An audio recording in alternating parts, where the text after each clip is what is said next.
há muita divergência sobre como os pastores, como as igrejas, elas devem agir nesse momento. Então nós queremos aproveitar essa oportunidade para a gente dar um testemunho aqui, e nós temos hoje um convidado especial, o Dr. Julimar, que é advogado. Ele estará sendo entrevistado aqui. Foi ele o responsável pelo protocolo da Igreja Presbiteriana de Pinheiros, protocolo de sanitariedade, que foi protocolado na Prefeitura Municipal de São Paulo. Protocolo esse que nós estamos obedecendo desde o mês de julho, né? Primeira semana de julho.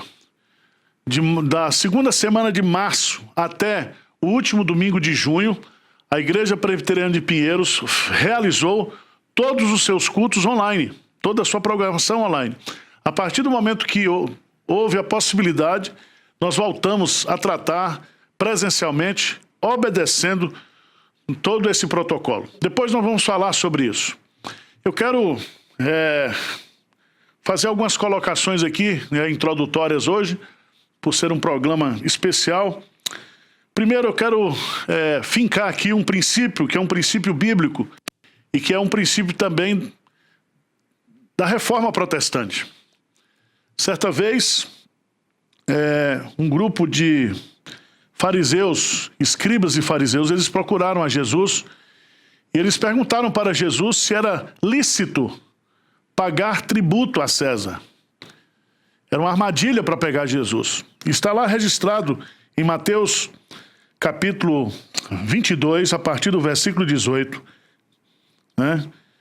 Jesus, porém, conhecendo-lhes a malícia, respondeu: por que me experimentais, hipócritas? Mostrai-me a moeda do tributo. Trouxeram-lhe um denário. E ele lhes perguntou: de quem é esta esfinge e inscrição? Responderam: de César. Então lhes disse: dai, pois, a César o que é de César, e a Deus o que é de Deus. Ouvindo isso, se admiraram e, deixando, foram-se. Aqui está estabelecido um princípio basilar do cristianismo, que a gente poderia chamar de um princípio pétreo, né? Que há uma separação entre a igreja e o Estado. E esse princípio, ele é ensinado em todo o Novo Testamento. Lá em Romanos capítulo 13, Paulo vai falar do magistério público. O que é o magistério público? É justamente a administração do Estado. E está colocado lá, em Romanos capítulo 13, todo homem esteja sujeito às autoridades superiores, porque não há autoridade que não proceda de Deus. E as autoridades que existem foram por ele instituídas. Então veja bem, Jesus fala dar a César o que é de César, e o princípio é repetido pelos cristãos do primeiro século. E nós vamos ver que era uma situação difícil, né? Onde havia a perseguição religiosa, a perseguição do Estado, depois quando houve o incêndio em Roma. Mas os cristãos sempre foram obedientes às autoridades constituídas, ao Estado de Direito. Aqui fala em pagar imposto, em dar honra a quem de honra, porque toda autoridade é constituída por Deus. Lá em 1 Timóteo, capítulo 2, o apóstolo Paulo fala do princípio espiritual de que eu e você, nós como cristãos, devemos orar pelas autoridades constituídas. Orar, interceder, porque toda autoridade constituída procede de Deus. Se Deus usa hoje a democracia, o voto, nós entendemos que por trás da democracia existe a vontade soberana de Deus. E nesse estado que nós vivemos hoje, né, onde tem os três poderes constituídos, o poder executivo, legislativo, judiciário, cabe-nos como igreja respeitar essas autoridades, né, e cumprir aquilo que precisa ser cumprido.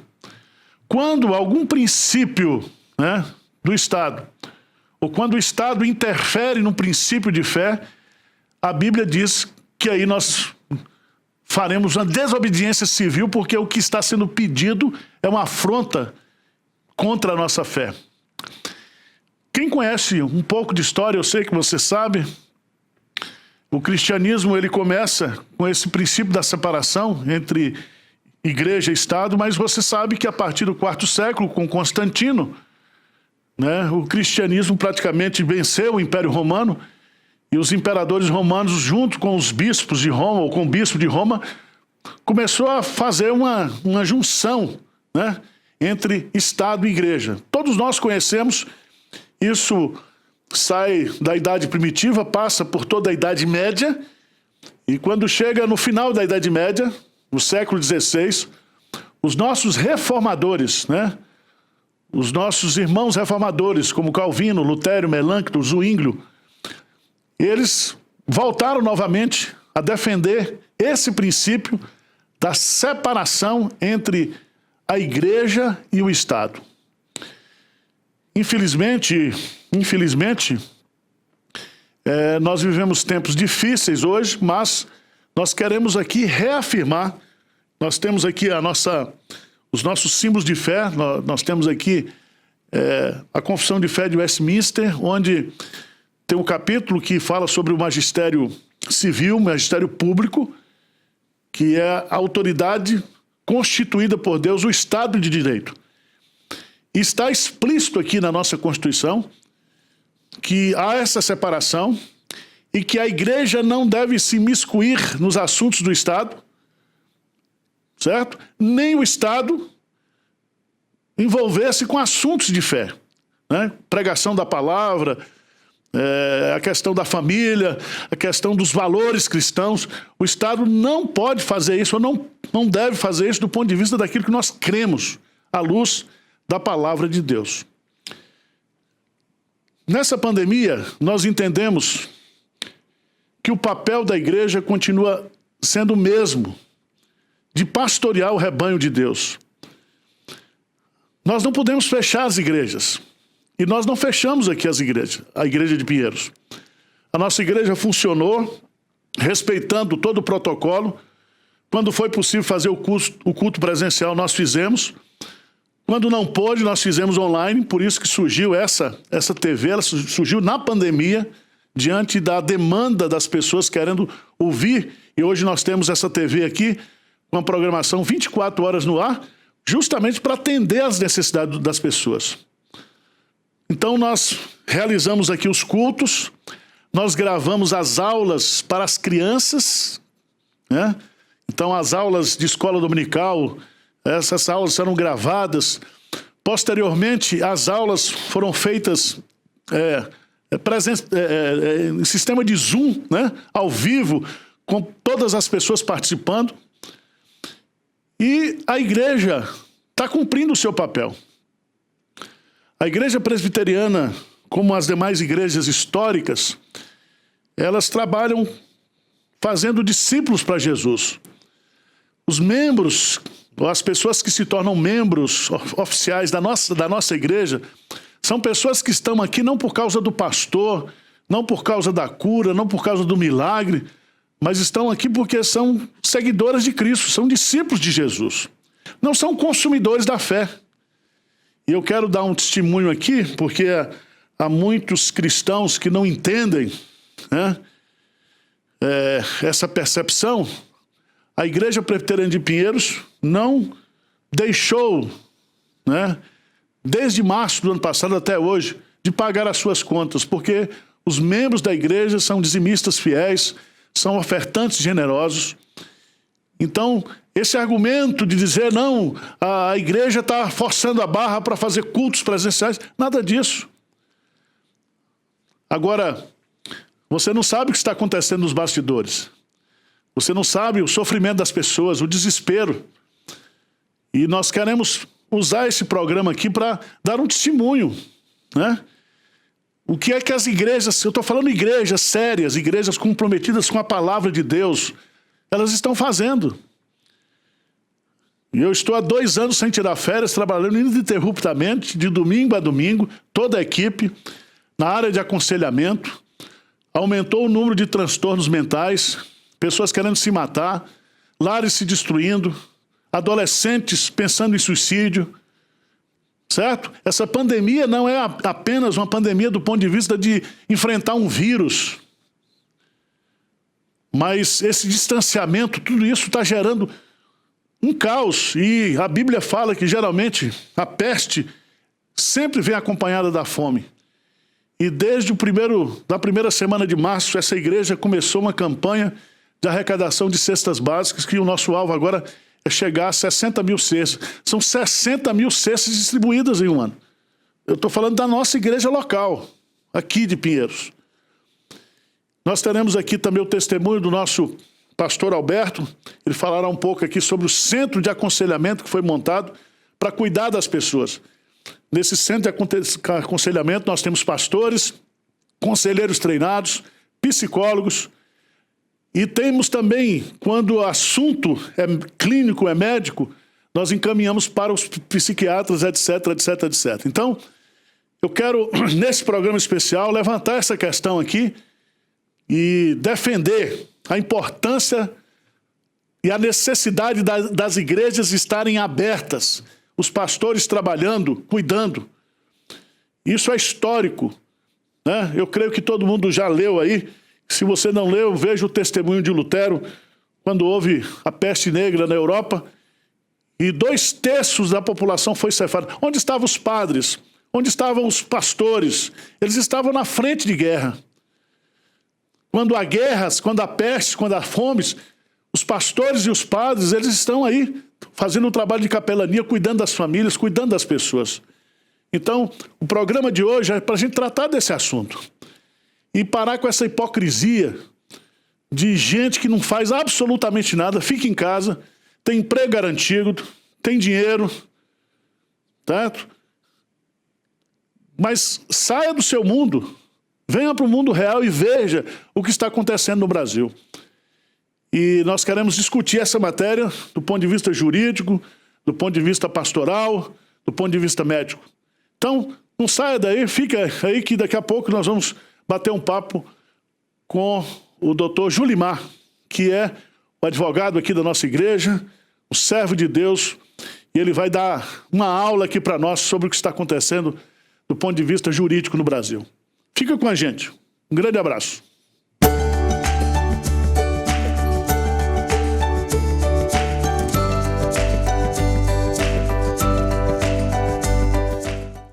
Olá, eu tenho um recado para você que é parceiro da Igreja Presbiteriana de Pinheiros.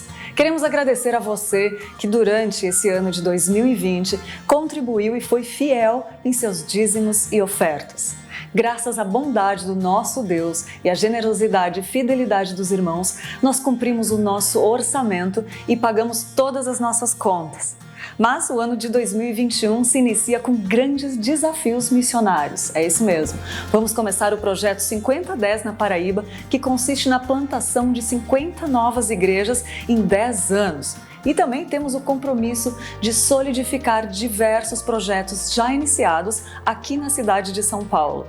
E para isso, eu quero desafiar você a assumir um compromisso. Minha oferta missionária de fé. Durante o ano de 2021, você pode contribuir com uma oferta mensal, com um valor estipulado por você. O importante é ser fiel todos os meses com aquilo que você se comprometer.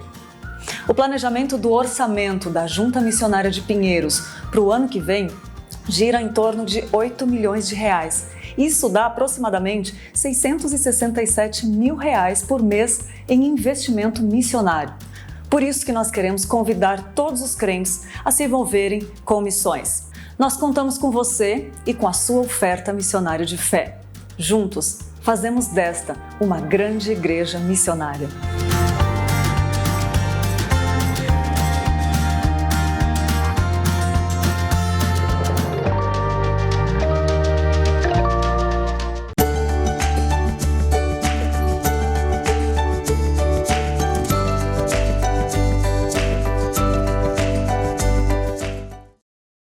O muito bom. De volta com o programa Você é um Missionário, ao vivo direto da IPP TV. E eu quero falar para você que está aí nos assistindo que eu estarei aqui durante o programa todo, especialíssimo esse, que fala da importância da igreja na pandemia, programa especial para o dia de hoje. Estarei aqui de olho no chat para ler a sua pergunta para os pastores, para o doutor.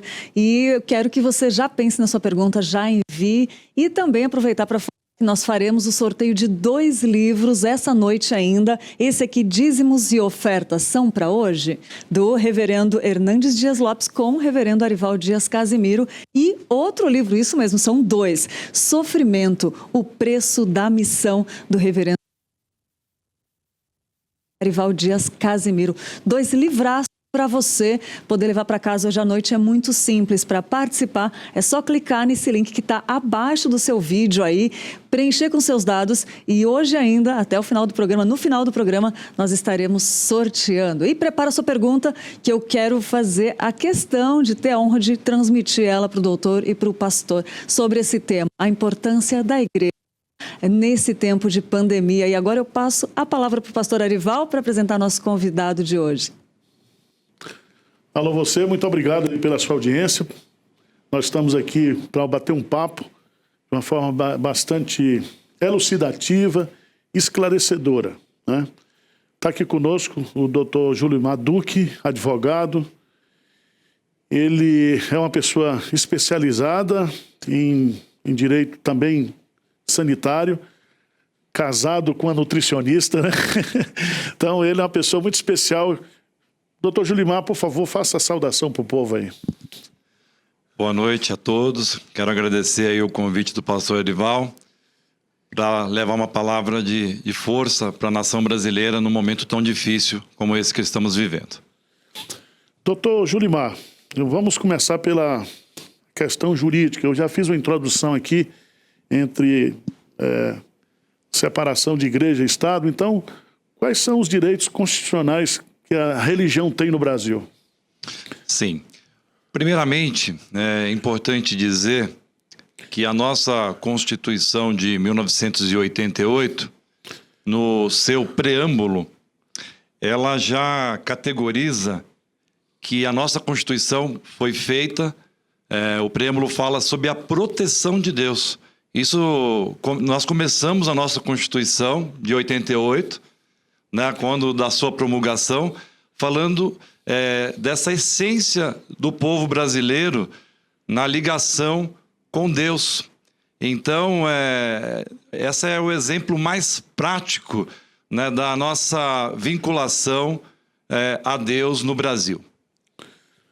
Tá. Do ponto de vista dessa discussão que está existindo hoje, né? O senhor foi o responsável aqui, a Igreja Presbiteriana de Pinheiros, quando começou a pandemia, ela obedeceu e tem obedecido todas as diretrizes, tanto da Prefeitura quanto do Estado, e o senhor mesmo foi responsável pelo protocolo. Explica isso para o nosso espectador entender essa questão. Então, primeiramente, é importante dizer que o nosso artigo 5º da Constituição, inciso 6º, garante a liberdade religiosa. Isso que fique claro para todos, né? Isso é considerado uma cláusula pétrea, ou seja, nenhum regulamento, nenhuma legislação pode se sobrepor a essa definição constitucional. É importante dizer que, em tempos de pandemia, juntamente com a questão constitucional do direito à livre reunião dos crentes, de todas as religiões, nós temos também a questão do direito sanitário. Então, tudo deve ser observado de maneira a prestigiar o direito à livre reunião, mas, ao mesmo tempo, temos que observar a questão sanitária, porque os princípios da prevenção e da precaução, que são princípios do direito sanitário, devem ser observados por todas as instituições, sejam as companhias, as igrejas, as companhias aéreas, os hospitais. Então, uma série de regulamentos são importantes para disciplinar isso. A partir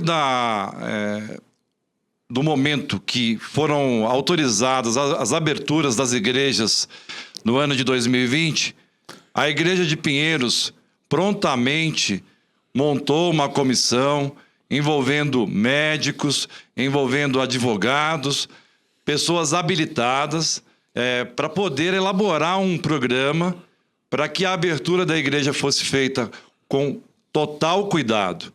Isso foi feito observando desde a entrada na igreja. O protocolo ele é extremamente rigoroso, ou seja, as pessoas preenchem um formulário na internet para explicar se elas estão sentindo algum sintoma. Quando elas chegam na igreja, toda a disponibilidade de limpeza, com álcool gel, com pias para poder lavar as mãos. Então, com todo o cuidado, a Igreja Presbiteriana de Pinheiros elaborou esse programa, que inclusive é exemplar, né? E a igreja protocolou isso na Prefeitura de São Paulo, com muito cuidado, e a gente pode falar isso com muita transparência aqui para os nossos telespectadores. Tá, então vamos continuar falando sobre isso, né? Nós, quando no período de março até junho, nós não tínhamos o culto presencial, né? O culto era feito online e transmitido, como está sendo transmitido aqui agora, só que lá do templo. Então, quem estava lá, os pastores, né, todos eles usando máscara, distanciamento, etc. Até junho. Né? Quando foi na primeira semana de julho, nós começamos o culto presencial. Houve aquela liberação de 40%, depois chegou a 60%, depois voltou a 40%.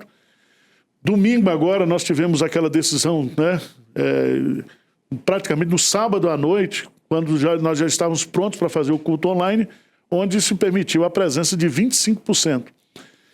E eu quero esclarecer isso porque ele colocou aqui, para vir para o culto, a pessoa se inscreve. As vagas são limitadas. E as pessoas, elas assumem e assinam um termo de responsabilidade pessoal. E pessoas que, de certa idade e também com comorbidade, eram proibidas, ou de uma certa forma,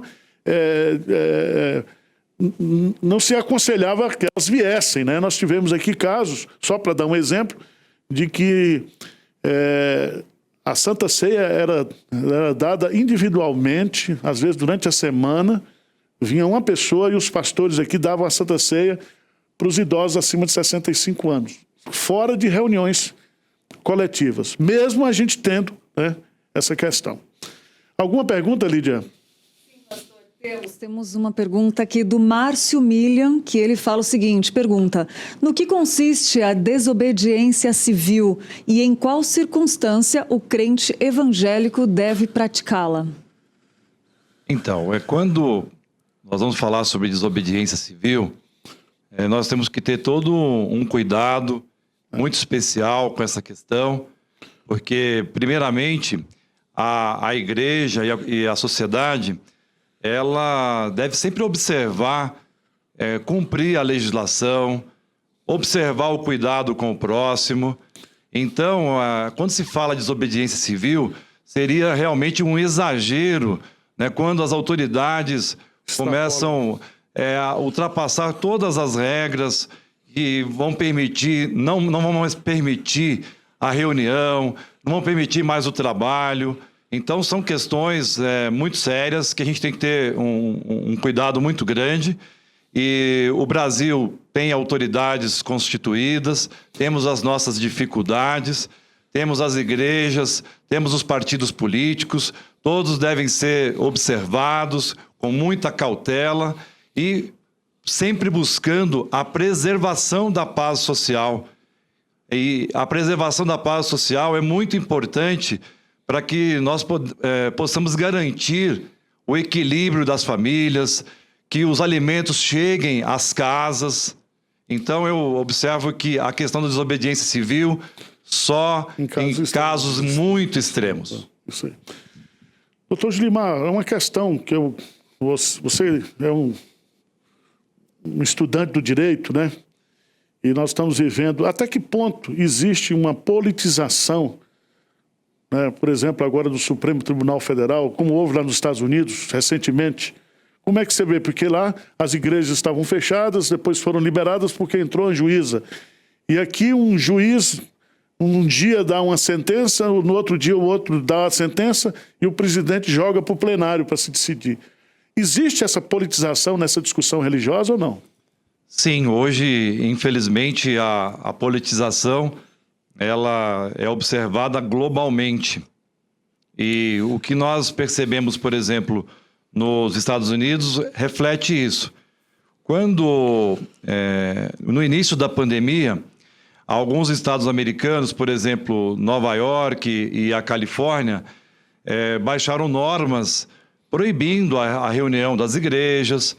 E, no início, instado a se manifestar, a Suprema Corte Americana manteve essa proibição. Com a designação da juíza Barrett, no final do ano de 2020, o assunto foi levado novamente à Suprema Corte e, por 5 votos a 4, se determinou que as igrejas podem funcionar observados as questões sanitárias. É importante dizer isso. Quando uma igreja obtém a autorização para funcionar, ela está dentro do ordenamento jurídico. Ela faz parte da sociedade, ela não tem um cheque em branco para fazer o que ela quer. Então fica também essa questão para que todas as igrejas tenham muita responsabilidade, porque esse direito constitucional foi obtido com muita luta por todos os cristãos. Então você que vai fazer funcionar uma igreja, tenha muita responsabilidade, muito cuidado. Se você perceber que isso vai oferecer risco à sua comunidade, não abra a igreja, entendeu? Naquele momento, se você perceber que tem pessoas que estão doentes, então a gente sempre apela para o bom senso. Certo. Eu quero convidar aqui, hoje vou passar para a Lídia, quero chamar aqui o pastor Alberto, que ele é diretor aqui do nosso Centro de Aconselhamento, e durante essa pandemia, né, assim, houve um crescimento muito grande, isso já está também detectado hoje na medicina, no campo da psiquiatria, dos psicólogos, o aumento dos distúrbios mentais por conta da pandemia. E a igreja, ela tem um papel muito grande nesse momento, né? Tem um papel essencial de orar pelas pessoas, de aconselhar e de conversar. Então, Lídia, passo a palavra para você enquanto a gente chama o pastor Alberto aqui. Isso, enquanto isso eu quero lembrar vocês que nós teremos um sorteio no final desse programa destes 2 livros, Dízimos e Ofertas, são para hoje, do reverendo Hernandes Dias Lopes e do reverendo Arival Dias Casimiro. E esse outro livro, O Sofrimento da Missão, também dos nossos queridos pastores Arival e Hernandes. E hoje à noite ainda a gente sorteará esses 2 livros e é muito simples, se inscreve aí, clica no link e preenche com seus dados e hoje à noite nós estaremos sorteando no final do programa.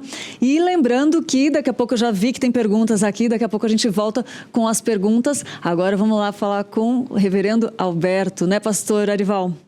Isso, eu quero apenas que o reverendo Alberto dê um testemunho pastoral aqui. Ele que é um especialista, ele é mestre em aconselhamento bíblico nos Estados Unidos e foi contratado aqui pela igreja no início do ano passado, né? Para montar um centro de aconselhamento no modelo que existe hoje nos Estados Unidos, na Europa, para aconselhar as pessoas. Não é um tratamento psicológico nem psiquiátrico, mas um tratamento pastoral bíblico, para ouvir as pessoas, para aconselhar as pessoas. Pastor, qual foi o papel desse centro de aconselhamento? Qual foi a demanda desse período?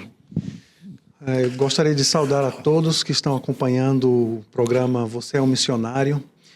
E, como foi feita a pergunta do pastor Arival, dizer que para nós aqui na Igreja de Pinheiros tem sido um privilégio caminhar com pessoas em meio a uma situação tão caótica de tanta crise, de tantas pessoas necessitadas. Portanto, nós criamos uma estrutura na igreja para receber as famílias, para receber as pessoas que aqui vêm pedindo ajuda, situações de crise conjugal, problemas individuais, famílias, casais lidando com filhos também em crise, a rotina da família mudou, as situações, o medo, pessoas com pânico. Então, desde o início, uma equipe de conselheiros tem se desdobrado, o trabalho, na realidade, aumentou, para que nós pudéssemos atender os membros da igreja, e não somente os membros da igreja, pastor. Pessoas do Brasil inteiro ligam pedindo uma palavra amiga, desesperadas, aflitas, pessoas pensando em tirar as suas vidas. Então, Deus tem nos dado o privilégio, neste momento de grande crise, de caminhar com centenas de pessoas que realmente precisam desta orientação bíblica. Além disso, pastor, tem também o acompanhamento das famílias que estão perdendo seus entes queridos, né? Essa questão dos enlutados, como é que vocês têm tratado isso aí? Nós temos tentado trazer, através da IPP-TV, programas que possam trazer o consolo, o conforto a essas pessoas que estão até agora chorando os seus entes queridos. Nós temos aí 330 mil pessoas que já vieram a falecer desde o início do ano passado. E nós precisamos, sim, trazer palavra de Deus, consolo, conforto a essas pessoas. Portanto, nós temos trabalhado com pessoas de diversas formas, através de atendimento, de telefone, através de sessões de aconselhamento bíblico aqui no nosso centro de aconselhamento e através de lives e programas através da IPP-TV para trazer esse consolo. Se alguém quiser conhecer o centro, é entrar lá no site da igreja, né? O site... Exatamente. Se você precisa de ajuda, nós podemos te ajudar. Vá ao site da Igreja de Pinheiros e ali tem uma instrução a respeito de como você pode ser aconselhado. Você precisa de aconselhamento, nós vamos estar aqui te aguardando no melhor da nossa capacidade, porque a demanda cresce a cada dia, pastor, para te atender, para orar com você e para te acompanhar pastoralmente através de um plano estruturado de aconselhamento bíblico. Muito obrigado, pastor Alberto. Volta a palavra para Lídia, por favor. Boa noite para todas as pessoas que estão nos assistindo. A Sandra Maria Esteves, que fez uma pergunta boa. Também a Tâmara. A Wanda, que está sempre com a gente aqui. Quero agradecer a participação de vocês. A Marcília. Muitas pessoas participando. É muito gostoso. E já tem uma pergunta. Seguinte, a Sandra perguntou onde moro no Rio de Janeiro, em Abolição. Os 2 centros espíritas não interromperam suas programações e as igrejas, sim, no caso elas não pararam, né? Por que isso? A pergunta é para mim ou para o doutor advogado aqui? Alguns centros espíritas não pararam as operações e as igrejas evangélicas pararam. O que acontece com isso? Sim, eu posso responder. Eu acho que, sim, é importante dizer que todos os credos, todas as crenças são garantidos pela Constituição Federal. Os centros espíritas, as igrejas católicas, os templos protestantes, os templos de Umbanda... Tudo isso é garantido na nossa Constituição. Esses locais de culto, eles são invioláveis. E, às vezes, o que acontece é que o centro teve a coragem, né, de tomar a decisão de reabrir as suas atividades, porque nós estamos vivendo um momento ímpar na história desse país. E eu queria deixar notado também uma coisa importante, o trabalho que as igrejas estão fazendo. Eu quero fazer uma observação sobre a nossa imprensa, né? Então, muito se fala sobre doações da sociedade civil, mas o trabalho que as igrejas evangélicas, a Igreja Católica, todas estão desenvolvendo nesse momento, em termos de acolher as pessoas, de oferecer cestas básicas. o acolhimento no momento de muita fragilidade é importantíssimo. Hoje eu estive no início da pandemia, pastor Ival, aqui numa comunidade aqui em Carapicuíba, e tinha uma igreja evangélica fazendo o seu culto, 11 horas da manhã, céu aberto, e aquelas pessoas pedindo a Deus salvação naquele momento, a dificuldade tremenda. Então, as igrejas estão em locais que às vezes as pessoas não têm noção nesse país. É muito importante que antes de criticar, se observe essa atividade das igrejas no acolhimento social da sociedade brasileira. Muito bem, eu quero dizer que cada religioso, né, ele é responsável e responde, né, civilmente, espiritualmente, pastoralmente, pela sua comunidade, né? A nossa preocupação aqui sempre foi obedecer à lei, né, mas cuidar das pessoas. Cuidar das pessoas, né? Eu já tive Covid, o pastor Hernandes já teve, quase todos os nossos pastores aqui já tiveram. Fomos tratados, estamos aí. Nós estamos vivendo uma pandemia, uma doença que não tem um padrão, né? Muita coisa que se discutia o ano passado não se discute mais hoje. Nós temos hoje, já estamos tendo acesso às vacinas, mesmo vacinas assim feitas de forma toque de caixa, a toque de caixa, né? Sem a comprovação, mas as pessoas estão vacinando. Graças a Deus, hoje a Fiocruz está produzindo 900 mil doses por dia, fora o Instituto Butantan aqui. Então eu creio que esse momento é o momento de nós nos unirmos, né? E não criar mais conflito, porque as pessoas já estão sofridas demais, né? Eu acho que a imprensa faz um desserviço quando faz um terrorismo, né? Quando faz a divulgação de tantas mortes de uma forma tão negativa, né? Tão agressiva, e isso tem levado pânico, desespero às pessoas, né? Eu não estou aqui defendendo corrente política, eu acho que tem governador errado, tem prefeito errado, tem presidente errado, mas o momento não é de nós discutirmos de quem é a culpa, ou usarmos essa situação do sofrimento do povo para pensar em eleição em 2022. Nós temos que focar no problema e cuidar das pessoas, né? Eu acho que há um versículo lá que Jesus, né, foi ungido por Deus para fazer o bem, né? Eu acho que o Evangelho traz a boa nova de salvação, o Evangelho traz o consolo, o conforto. E esse não é o momento de nós ficarmos agredindo, né? Às vezes a gente... vocês não sabem, né? Nós domingo passado, nós fizemos aqui o culto e temos feito os cultos online, onde mais de 30 mil pessoas têm assistido os cultos no domingo. Pessoas do mundo inteiro, mais de 100 países, certo? Então, esse é o momento de nós entendermos o papel fundamental da igreja. Se há uma igreja aí, ou um pastor irresponsável, ou uma comunidade irresponsável, você não pode generalizar, né? Você não pode generalizar.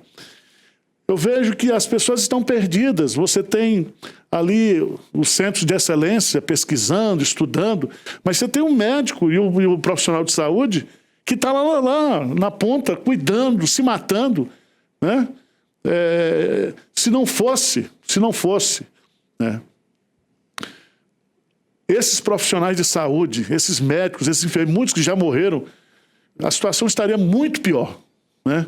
E esse é o sentimento nosso. Se o médico está lá, a igreja é um hospital de doentes, de enfermos espiritualmente.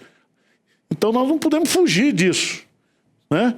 Nós tomamos fazemos a medicina preventiva, vamos tomar vacina, estamos nos cuidando, máscara, tudo, distanciamento social, mas é um momento de nós nos unirmos em prol do bem, da pessoa, né? Então isso é que entristece a gente, isso é que está levando as pessoas à loucura. Então é preciso que haja uma pacificação, né? Que haja um entendimento para que neste momento o sofrimento não seja ampliado, né? Motivado, expandido. Nós temos que trabalhar para sair dessa situação. E eu creio que nós vamos sair, né? Sim, pastor Ival, acho que é importante também dizer que as autoridades, e isso vale para o presidente, para o governador, para prefeitos, precisam ter uma visão mais acolhedora do amor de Cristo verdadeiramente. Eu, pastor Ival, sinto uma falta dos nossos governantes de irem visitar os enfermeiros, médicos, irem a campo, acolher essas pessoas e pararem um pouco, né, com esse confronto, porque as pessoas estão precisando de paz. Lá na nossa igreja, lá em Alphaville, né, recentemente, a igreja fez uma doação de alguns produtos para a UTI aqui do Hospital das Clínicas. E a enfermeira estava me contando a felicidade do tratamento de um paciente que está numa UTI, gente. As pessoas não estão recebendo visitas, elas não estão recebendo pastores, padres, que eu acho que é algo que precisa também ser melhor observado, com cautelas, com protocolos muito rígidos, mas o relato dos profissionais é de muita tristeza, de muita tristeza. Então, as nossas autoridades precisam realmente ver o testemunho de Jesus nesse momento, os ensinamentos dele, para unir a nossa nação.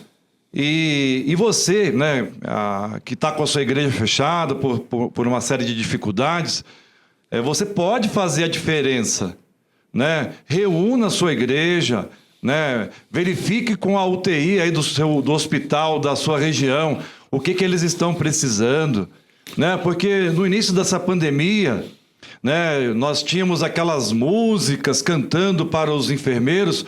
Gente, hoje aquilo era início da conversa. Agora a coisa é muito mais difícil. As pessoas estão precisando de apoio nesse momento, né, num momento crucial. Então, reúna a sua igreja, verifique a necessidade aí de uma comunidade próxima ao seu templo para ajudar a população brasileira. E amanhã, eu queria dizer aqui que o Supremo Tribunal Federal também tenha essa responsabilidade de reconhecer o trabalho social da igreja no Brasil, tá? Todas elas que estão sendo fundamentais nesse momento, pastor Ival. A nossa experiência aqui, nós estamos num bairro de classe média alta, né? E as pessoas estão desesperadas. E nós temos um trabalho missionário. A semana passada nós foram distribuídas 500 cestas básicas para famílias cadastradas em Aparecida. Você imagina a cidade de Aparecida, né? Que o prefeito saiu lá na televisão e disse que 80% da população está desempregada, né? Houve um movimento aqui da SEASA de levar comida, caminhões de comida para lá. Nós estamos mandando cestas básicas, mandamos 1.000 cestas essa semana lá para o interior da Paraíba. As pessoas estão passando fome, as pessoas estão passando necessidade, né? Hoje começou a ser pago esses R$250. Uma pessoa com R$250, uma família com R$250, o que ela vai comprar? É o mínimo, né? Se pensar num botijão de gás... Então, esse não é o momento da gente ficar discutindo de quem é a culpa, certo? De fazer politização. O povo está sofrendo, as pessoas estão desesperadas. E a fome não espera. A fome não espera. Então, às vezes, existe uma desobediência civil de pessoas que são profissionais, né, e que trabalham com faxina, com coisas mais... trabalhos pessoais, individuais. Essas pessoas, elas não podem trabalhar. O que elas vão fazer da vida, né? Eu não quero discutir isso politicamente, eu estou querendo discutir isso do ponto de vista da necessidade humana que nós estamos vivendo hoje, né? E nós temos que parar com esse discurso falso, né? Às vezes, você que é pastor, né? Meu irmão, esse é o momento. Quando Paulo fala para os presbíteros, para a liderança, e Pedro fala também lá, pastorear o rebanho de Deus, né, que há entre vós, é pastorear em qualquer situação, em qualquer condição. Nós temos que cuidar das pessoas, nós temos que pensar nas pessoas. Nós temos que nos colocar, o nosso coração, sabe o que é compaixão, misericórdia? Se colocar no lugar do outro. Então, graças a Deus, eu quero agradecer a milhares de pessoas do Brasil todo, fora do Brasil, que têm ofertado aí para a campanha das cestas básicas. Você não sabe a importância disso. Nós temos aqui a Casa do Aconchego, que fica aqui perto do Hospital das Clínicas, né? E os restaurantes todos fechados. E a direção da Casa do Aconchego, que cuida de famílias que vêm tratar de câncer aqui em São Paulo, que não tem onde ficar, fica nessa casa. Trabalho de capelania feito pela nossa irmã Helene Vação. Nós estávamos mandando comida para lá, né, alimentos, para preparar comida para os enfermeiros, para os médicos, porque não tinha. Entendeu? Tem médico aí que está morando fora de casa para não trazer a doença para a família. Então, é hora de nós nos unirmos, né, e que o Supremo Tribunal Federal, né, esses homens, que haja o temor de Deus no coração deles, que eles pensem um pouco na população brasileira, que eles pensem um pouco, porque assim como as autoridades elas são constituídas por Deus, a Bíblia fala também que cada um prestará contas, cada um vai comparecer perante o tribunal de Cristo. As pessoas podem fugir do Supremo Tribunal Federal, as pessoas podem ser absolvidas mesmo sendo culpadas, mas Deus não toma o culpado, né, como inocente. Né? Ele é o reto juiz, e o juízo de Deus vem. Você pode ter certeza disso. Né? Então, eu quero aqui... É um meio desabafo, né? Mas tem alguma pergunta, Lídia, por favor, doutor? Pastor, tem uma pergunta aqui da Juraci Rosa, que ela fala assim: por favor, pastor, se nós somos o quarto poder, por que estamos refém de nos manifestar? Nós, os líderes, não devemos fazer valer os direitos do quarto poder? Qual é o quarto poder? É a imprensa ou é o Ministério Público? Sim, mas é importante dizer, né? Para cima. Importante dizer que nós não temos, né, um quarto poder, né? A teoria ela é tridimensional do direito, né? Nós temos o legislativo, o judiciário e o executivo, né? E a sociedade civil organizada. E direitos garantidos pela Constituição, de funcionamento das igrejas. Então, o que está faltando também é enfrentar um pouco... Eu queria, em cima dessa pergunta, uma outra questão que está sendo muito importante é a limitação do trabalho dos médicos no Brasil. Né? Eu acho que é importante ser dito isso, né? Que o Conselho de Medicina... Né? E a imprensa precisa dar uma trégua para os profissionais de saúde, no sentido de não levar a política para dentro do consultório, né? Porque os médicos precisam ter a sua autonomia e para acolher os doentes, né? Desde o início da doença, né? Então é fundamental. Isso é uma coisa que foi um pouco politizado aqui no Brasil, aliás, bastante politizada. Mas a gente tem que valorizar demais os médicos que vão ter o primeiro contato com o doente.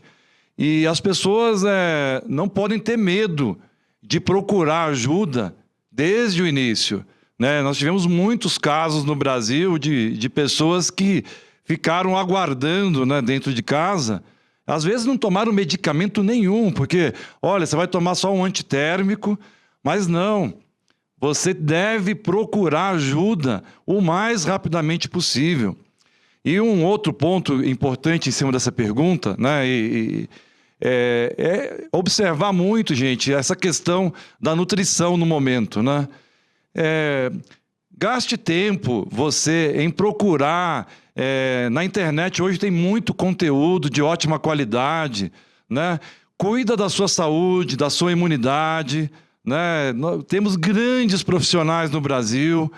Então, gente, né, eu queria deixar essa mensagem também, que você tem essa liberdade de procurar ajuda. Tem muita gente séria oferecendo conteúdo de ótima qualidade.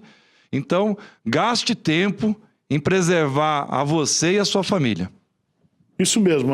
Nós, quando começou a pandemia, nós trouxemos aqui, né, a doutora Ruth Mercúrio, não é isso? Ela é uma autoridade hoje e ela falou sobre a preocupação da prevenção, de usar a vitamina. Eu não estou discutindo negócio de cloroquina. É você aumentar, através de uma alimentação, através de vitamina D, como foi colocado aí, você aumentar a sua imunidade, né? Fazer exercício físico, se cuidar, né? Isso aí é uma coisa que não se fala. Fala-se muito no combate, mas não fala-se na prevenção, né? E a única coisa que ficou dogmatizada aqui foi a máscara, o lavar as mãos e o distanciamento social. Isso foi dogmatizado.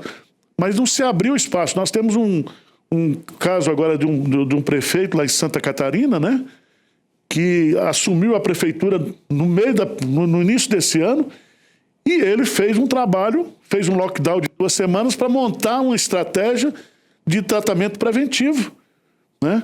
E as igrejas estão funcionando lá com 25%, com 30%, né? O comércio também. Então, é preciso haver, por parte das autoridades, amor à população, amor ao próximo, amor à situação que as pessoas estão vivendo, né? Esse projeto político seu, esse projeto do seu partido, né? Esse projeto que é direita, esquerda, isso aí não vale nada se a população não for cuidada, né? Se a gente não tiver essa visão do bem das pessoas, né? Então, pastor Edivaldo, também é importante dizer que nós temos aí na internet médicos brasileiros reconhecidos mundialmente. Por exemplo, o doutor Cícero Coimbra, né, que é um grande médico brasileiro, PhD. Então, acesse o conteúdo dele, né? Preste atenção nas lives aí. O doutor Zeballos, que atende a elite aqui da cidade de São Paulo, que está acolhendo, né, os seus pacientes desde o primeiro dia. Então, você, às vezes, é observado que a pessoa fica em casa, né, mas as pessoas que têm acesso, elas estão buscando esses profissionais que fornecem conteúdo aí na internet. Então, largue realmente a fake news, gaste tempo em estudar, né, para proteger a sua saúde nesse momento.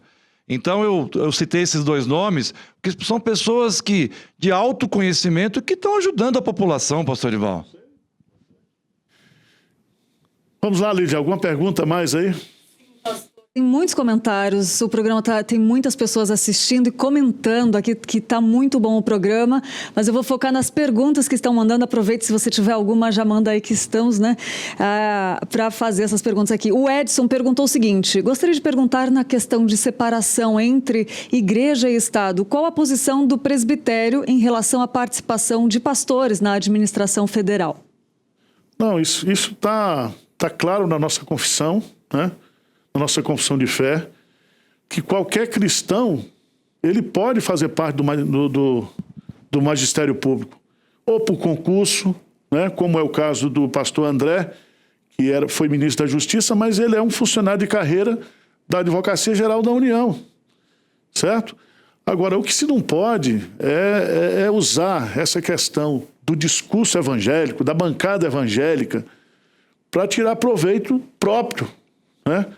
Como aconteceu aí recentemente, né? Um perdão de uma dívida aí que era devida, né? E que foi feito um acordão aí. Esse tipo de evangelho não me representa, certo? Aqui e é preciso, é necessário fazer uma distinção. Quando se fala em evangélico no Brasil, quem é que está falando em nome dos evangélicos, né? Quem são os evangélicos? Porque nós temos evangélicos históricos, nós temos os pentecostais, nós temos os neopentecostais e nós temos os comerciantes da fé, né? Infelizmente. Então, é necessário ver quem é que, de fato, né? A Igreja Presbiteriana do Brasil tem 160 anos de Brasil, tem várias escolas, vários hospitais, faz um trabalho sério, como a Igreja Adventista, a Igreja Batista, outras igrejas aí, vários ramos da Igreja Católica, fazendo um trabalho sério Você imagine a situação da saúde do Brasil sem as santas casas, né? As santas casas, essas irmãs que se dedicam, essas freiras que se dedicam, esses médicos. Então, eu acho que a gente precisa separar uma coisa da outra, né? A minha fé em Cristo, o meu cristianismo, ele não é simplesmente para reivindicar direitos. Eu quero que minha igreja abra, que outro fecha, eu quero isso. Não é isso, não é barganha. Nós temos que pensar no bem público, nós temos que pensar naquilo que é de melhor para a população, certo? Então, se nós queremos uma educação pública, nós queremos uma educação de primeira, saúde pública. E eu acho também que essa questão da pandemia vai ligar, né? Já ligou. Porque o problema todo do lockout, né? De ficar em casa, a preocupação toda é porque a estrutura que nós temos para atender não é suficiente. E nesses últimos anos, para onde foi o dinheiro da saúde? Né? Eu não quero nem discutir agora esse negócio do dinheiro da pandemia, mas está mostrando, revelando que pessoas estão morrendo também por irresponsabilidade de governantes que desviaram durante anos milhões e milhões, né? E que a população está sofrendo, né? Então, é preciso fazer uma avaliação, não do ponto de vista ideológico, político. Nós temos que analisar o que de fato está acontecendo no Brasil, né? E eu gostaria de também fazer respondendo essa pergunta, né? Eu acho que é importante deixar claro, né, que tanto é uma pergunta, acho que bem objetiva, né, a Igreja Presbiteriana, né, teve membros, né, o André e o pastor Milton. Eles estão lá enquanto da cidadania, né, é uma decisão particular de cada um, né? E eles, eu já vi a posição, eles não representam a Igreja Presbiteriana no governo, entendeu? É uma decisão de cunho particular deles, de servirem ao país, né? E a gente espera que mais e mais cristãos responsáveis e que têm esse objetivo de tentar ajudar a nação, né, sejam médicos, advogados, engenheiros, possam ocupar cargos públicos visando o bem da população. É isso que tem que deixar bem claro. Não é pelo fato de ser evangélico, é se tem a competência, né? A Igreja Presbiteriana do Brasil, ela é uma igreja conciliar. Ela se pronuncia oficialmente através dos seus concílios. Então, nenhum pastor, nem mesmo o presidente do Supremo Concílio, pode falar em nome da Igreja Presbiteriana do Brasil. É diferente de uma igreja neopentecostal, onde tem um pastor presidente que ele manda, ele faz tudo. As igrejas presbiterianas, as igrejas históricas, funcionam diferentemente. Então, é bom deixar bem claro aí, porque tem muita gente que fala aí, nós evangélicos, mas que evangélicos, né? Que evangélicos são esses? Então, a gente precisa tomar cuidado. E a imprensa precisa ser honesta, e ela sabe, né, fazer essa distinção, né? As igrejas históricas, nós, aqui a Igreja Presbiteriana de Pinheiros, ela tem 116 anos, nós aqui pagamos todos os impostos devidos, fazemos todos os recolhimentos, não pagamos absolutamente nada aqui sem nota fiscal, né? Agora, nós sabemos que existe por aí igrejas, entre aspas, que faz lavagem de dinheiro, e a Receita Federal sabe. Entendeu? Então é preciso fazer a separação do trigo e do joio. E eu creio que as autoridades, hoje nós temos sistemas hoje de verificação de recursos, de sigilo bancário, de tudo, que pode checar tudo isso, né? Então, é necessário, nesse momento, eu creio que a pandemia está sendo um divisor de águas também nessa questão da compreensão do que é ser evangélico no Brasil. Sim, eu acho que a bancada evangélica, às vezes, né, pastor Erival, tem lutado para benefícios que não são legais para a ótica do que o Senhor Jesus ensinou. Precisa mudar essa forma de... Assim, a igreja não deve ter medo de fiscalização, deve ter... Está mais do que na hora de ter uma abertura, de ter os controles, né, para evitar lavagem de dinheiro, a apropriação do crime organizado nas igrejas, porque isso vai dificultar o trabalho social de inúmeras igrejas sérias. Então, as pessoas não têm que ter medo disso. Então, eu acho que é muito importante que as pessoas do meio evangélico que estão no Congresso Nacional deveriam lutar ao contrário do que estão fazendo. E sim, para poder valorizar o bom evangelho, a boa igreja. Estamos chegando ao final, vamos lá. Antes do final, quero lembrar que você ainda pode se inscrever para o sorteio desses 2 livros aqui, que daqui a pouquinho a gente vai estar sorteando e pode ser seu essa noite. É só clicar no link que está embaixo, na descrição do vídeo, se inscrever, preencher com seus dados para que a gente possa entregar para você depois. E hoje à noite, logo mais, daqui a alguns minutos, a gente estará sorteando esses livros. Quero fazer uma pergunta rapidinha que eu acho que é interessante. A Delva Souza perguntou o seguinte: o que vocês acham da marcha que está marcada para o domingo, dia 11, ela está falando lá do Pará. Vocês acham que podemos participar ou não dessa marcha? Achou boa a opinião de vocês? Eu não sei, eu não... Sim. No atual momento do que a gente está vivendo, sinceramente, não é recomendável que os cristãos façam um evento dessa envergadura. Né? Eu recomendaria, né, para as pessoas que querem participar, voltar um pouquinho que eu falei agora há pouco. Tenta visualizar aí na sua vizinhança realmente alguém que está precisando. Né? Que hoje no Brasil também, pastor Ival, aquela discussão, né, de que a igreja, né, desvia o recurso e tal. Não, você, enquanto cristão, individualmente, você pode se preocupar aí com alguém perto de você. Você pode, nesse momento muito difícil, ajudar alguém próximo, da família, e ir lá, levar uma cesta básica, se preocupar com essa pessoa.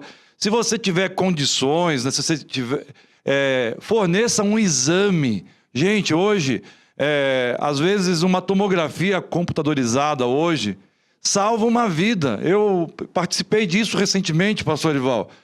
Então, assim, se você tem condição, um funcionário da sua companhia, da sua empresa, a igreja mesmo, se um membro da igreja está passando por uma dificuldade, a liderança deve estar aberta a receber esse apelo e, na medida do possível, atender, porque isso pode salvar a vida de uma pessoa, gente, nesse momento.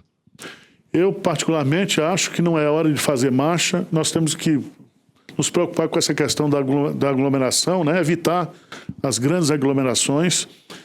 Eu acho que hoje você pode protestar. Nós temos um sistema representativo, nós temos aí os deputados, pressioná-los através de um e-mail, de uma mensagem, né? Como aconteceu recentemente aí, o Coppola, né? Aquele comentarista da CNN, ele liderou um abaixo-assinado dentro de um processo democrático para denunciar o Alexandre de Moraes contra aquela questão da decisão dele da fake news. Eu acho que hoje isso seria muito mais funcional do que propriamente ir para a rua, porque vai aumentar a contaminação, né? Então, eu acho que o momento agora é de calma, de serenidade, né? Nós vamos vacinar a população, está chegando. A nossa igreja aqui mandou um recado para o secretário aqui do município, o Aparecido. Na hora que tiver vacina, ele falou: olha, pastor, não tem vacina. Na hora que tiver, nós temos que nos juntar e vacinar todo mundo. Na hora que tiver à disposição, as igrejas abrirem para vacinar. Né? As igrejas católicas, as evangélicas, né? Todo mundo, esforço coletivo para ajudar o sistema público de saúde. É isso que nós temos que pensar agora. Eu acho que brigar agora e deixa a política, a eleição para 2022, senão, né, eu acho que não é por aí. É importante também dizer que o início da pandemia, as pessoas imaginavam que isso ia durar pouco tempo. Então é importante também que todo mundo hoje tenha uma certa consciência que o tempo já passou, nós já passamos de mais de ano de pandemia. As pessoas estão exaustas, então as autoridades precisam entender que hoje a liberdade das pessoas também precisa ser observada, porque não é mais uma questão de 1 mês, 2 meses, né? Então é muito importante que a gente lute pela liberdade. A liberdade é fundamental. A igreja sempre teve, né, defendendo essa bandeira e devemos continuar nessa linha, né, pastor Ivan? Ele diz que a igreja, ela não é nem senhora nem serva do Estado. Ela é a consciência do Estado. Então, o que precisa ter agora é um mínimo de bom senso, né? E entender o papel. A igreja, eu digo isso falando aqui, não em nome, mas como representante da Igreja Presbiteriana do Brasil, que historicamente o trabalho que a Igreja Presbiteriana do Brasil fez pelo Brasil é imenso, né? Foram os missionários que trouxeram o Mackenzie aqui para São Paulo. A primeira escola de engenharia de qualidade foi aqui em São Paulo. Então, nós temos aí a contribuição das igrejas históricas, é uma coisa fenomenal para o Estado. Sem contar o aspecto da prevenção, o aspecto do investimento da família, na educação dos filhos, né? Eu creio que a igreja evangélica, ela diminui o custo social para o Estado, por causa dos seus princípios de fé, né? Então, isso tudo tem que ser pesado. Não um interesse pequeno, né? Eu acho que quem quer ser presidente, quem quer ser governador, quem quer cargo público, pelo amor de Deus, isso não é hora de nós discutirmos isso. Nós estamos numa guerra contra um inimigo que a gente não conhece, com uma doença que não tem um padrão, né? Eu, na minha casa, peguei, minha esposa não pegou. Tem casos aí que a família inteira pega, um só morre, né? Então, nós estamos... Está todo mundo perdido. A única coisa que está certa aí é o vírus e as mortes, que você vê toda hora enterrando gente, né? Também é importante deixar uma mensagem, né, de que a ciência caminha do lado da religião. Importante dizer isso hoje. Assim, procure, né, boas fontes de ciência, e a ciência, por essência, né, pastor Ival, ela está sempre se redescobrindo, ela está sempre se questionando. Então, não há também certezas absolutas.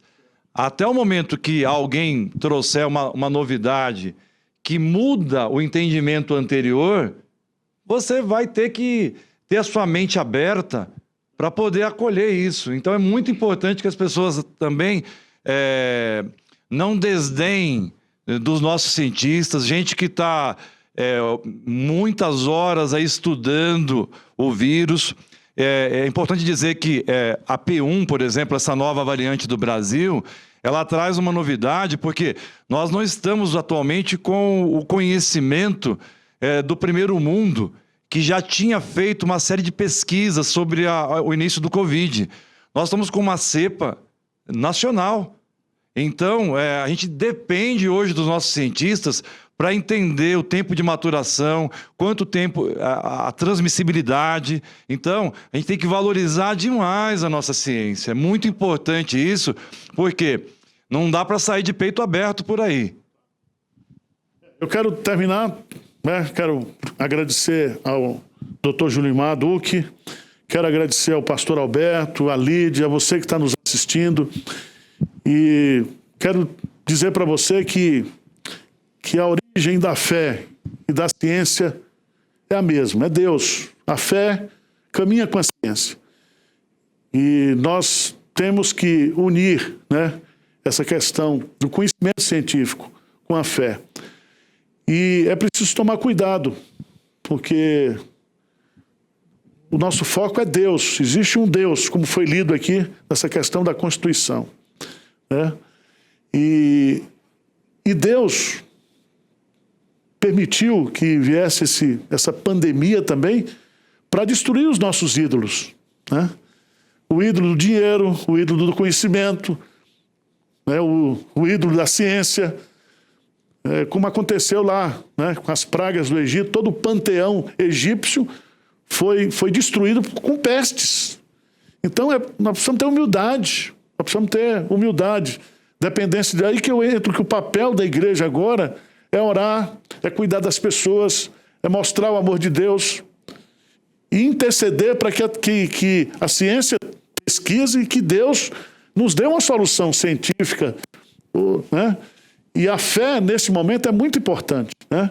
Para trazer esperança, para trazer alegria, para trazer capacidade de suportar o problema, né? A Bíblia, Paulo diz, tudo posso naquele que me fortalece. Então eu quero deixar uma mensagem, nós vamos sair dessa, você pode ter certeza disso, né? Nós cremos em Deus, cremos que Deus nos dará a solução e que Ele nos ama e que Ele tem o melhor para nós. Tá certo? Muito obrigado. Lídia, por favor.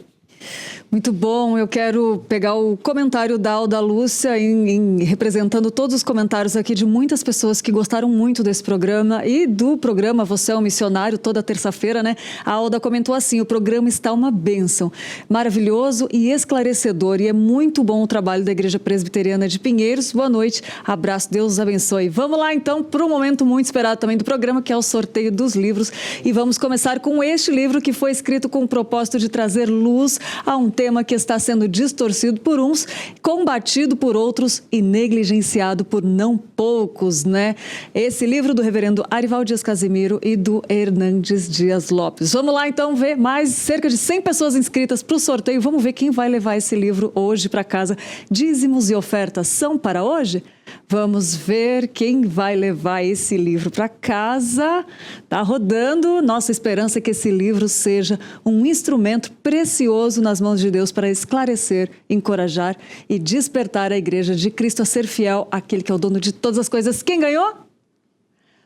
Maria M. Santos, parabéns Maria, é seu, que Deus use muito esse livro e para você espalhar essa verdade que está contida nele. Vamos lá para o próximo, Sofrimento, o preço da missão. A missão da igreja não é realizada numa colônia de férias nem num parque de diversões. A semeadura é feita com lágrimas num mundo hostil. Quem vai levar para casa? Tá na tela, vamos lá, vamos ver quem levou, quem ganhou, vamos ver... Franklin de Paula Gonçalves, é seu Franklin, parabéns. E olha só, quero dizer para você que participou e não levou um livro hoje para casa, que toda terça-feira nós sorteamos livros aqui, né? E toda terça-feira tem livro aqui esperando para você. Muito obrigada pela sua participação. Volto para o pastor Arival para as considerações finais e agradeço muito a sua participação. Eu quero agradecer ao doutor Julimar, já agradeci, e quero que você deixe uma palavra final aí para a população. Não, pastor Arival, quero agradecer à Igreja Presbiteriana de Pinheiros pelo convite. É uma igreja que a gente colabora aqui, né? Temos um trabalho conjunto e é uma igreja muito séria, gente. Aqui tudo é muito levado a sério, tem um conselho sério. Toda a gestão dessa igreja é voltada para a evangelização, para ajudar, para acolher pessoas no Brasil inteiro. Sou testemunha aqui do dia a dia com o pastor Arival, né? Então, assim, fica essa mensagem, né, de que é possível fazer diferente e fazer a diferença. E é isso que a Igreja Presbiteriana de Pinheiros tem feito. Quero agradecer o convite. Uma boa noite. Muito obrigado também. Eu não sei o que vai dar no Supremo Tribunal Federal, mas nós estamos com a programação online, certo? Online. Se autorizar presencial, nós vamos fazer. Mas nós vamos continuar pregando o Evangelho, né? Amanhã tem um culto especial às 20 horas online, na quinta-feira também. Aos domingos, toda a programação, são 4 cultos, às 8, né, às 11, às 16 e às 19 horas, são cultos onde você recebe a mensagem do Evangelho. Então, Deus abençoe sua vida e se cuide, que Deus proteja você e a sua casa. Um grande abraço.